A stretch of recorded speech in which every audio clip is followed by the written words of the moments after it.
If you grew up hearing the notable sounds of "because I said so," "children should be seen, not heard," or "I'm going to whoop your mother when I get home," you may have been raised by an authoritarian parent, or as I like to call them, the Judge Dredd styles, because they are the judge, jury, and executioner. It is the parenting method that has the most rules and strictness, yet has the least amount of warmth. Now, that aspect of disconnection and superiority changes the dynamics of your emotional expression. The kids that I always could pick up and tell who had that style parent was the ones that would be terrified if they ever got in trouble. They also lied the most. They performed the most. And that is just exactly what happens when those types of kids grow up. That affection and love is performative often. That they never feel safe to express their emotions. And a lot of healing has to go in their own path in life to really unpack the walls that they had to put up around their heart, because ultimately they were never nurtured or provided for in the ways that they needed. That lack of emotional connection comes at a cost. And my encouragement with this video is to really recognize that everyone has hints of all the different parenting styles in some way, shape, or form, in all the various expressions of their being.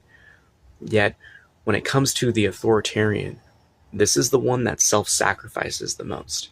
This is the one that silences their mouth, holds their tongue, and honestly does it at the expense of peace, because back in the youth, it wasn't safe to express. Now, there's nothing wrong with rules and strictness, but it was never met with understanding. It was often just being told. And when it comes to the human spirit, when you are forced without any type of conversation or acknowledgement of your beingness and your feelings and your entire heart and how it feels, you become a prisoner. And a lot of people, this expresses itself and reveals itself through emotions and relationships. So my encouragement here is just to go through the Rolodex of memories and know that some of the ways that we hold ourselves back is because of how we were raised. And it's not anyone's fault.